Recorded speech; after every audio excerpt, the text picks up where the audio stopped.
ពុកម៉ែឈ្នះហើយកូនទេជាអ្នកចាញ់ពាក្យថាគ្រួសារសម្រាប់ក្មេងដទៃគឺជាជំរកដ៏កក់ក្ដៅបំផុតប៉ុន្តែសម្រាប់ខ្ញុំវាគឺជាពាក្យដែលស្ដាប់ទៅឈឺចាប់បំផុតនៅពេលដែលពុកនិងម៉ែសុទ្ធតែសម្រេចចិត្តដើរចេញទៅរកសុភមង្គលរៀងៗខ្លួនកសាងគ្រួសារថ្មីមានមនុស្សថ្មីនៅក្បែរអ្នកទាំងពីរប្រហែលជាមានអារម្មណ៍ថាខ្លួនឯងឈ្នះរួចផុតពីភាពរកាំរកូសនិងទុក្ខលំបាកជាមួយគ្នាហើយ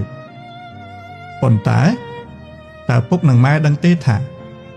នៅក្នុងសមរភូមិនៃការបែកបាក់នេះមានម្នាក់ដែលចាញ់យ៉ាងអាណោចអាធមបំផុតនោះគឺជារូបកូន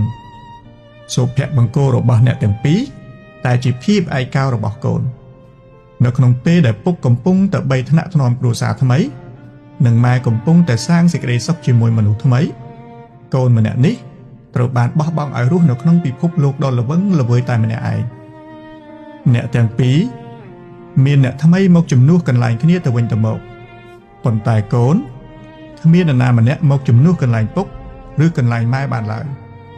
កូនពិតជាកំព្រាទាំងដែលមានពុកនិងម៉ែនៅរស់ការបាត់បង់ពុកនិងម៉ែដោយសារសេចក្តីស្លាប់វាគឺជារឿងឈឺចាប់ម្យ៉ាងប៉ុន្តែការបាត់បង់ពុកនិងម៉ែដោយសារតែការបោះបង់កូនវាគឺជារបួសដែលមិនចេះជាសះស្បើយកូនត្រូវរៀនរស់ដោយគ្មានអ្នកការពារកូនត្រូវរៀនយំដោយគ្មានអ្នកជូតទឹកភ្នែកនិងរៀនរស់រឹងមាំទាំងដែលក្នុងចិត្តទន់ជ្រាយបំផុតរាល់ពេលដែលកូនឃើញគ្រួសារគេជួបជុំកូនតែងតែសួរខ្លួនឯងថាតើកូនខុសអ្វីហេតុអ្វីកូនមិនមែនជាហេតុផលដែលធ្វើឲ្យពុកនិងម៉ែទ្រាំរស់នៅជាមួយគ្នាបានឬក៏កូនគ្មានតម្លៃគ្រប់គ្រាន់នឹងឲ្យអ្នកទាំងពីរលះបង់ដើម្បីកូនពុកម៉ែឈ្នះហើយឈ្នះដែលអាចរស់នៅទៅតាមបំណងប្រាថ្នាឈ្នះដែលបានដើរចេញពីគ្នាដោយជោគជ័យ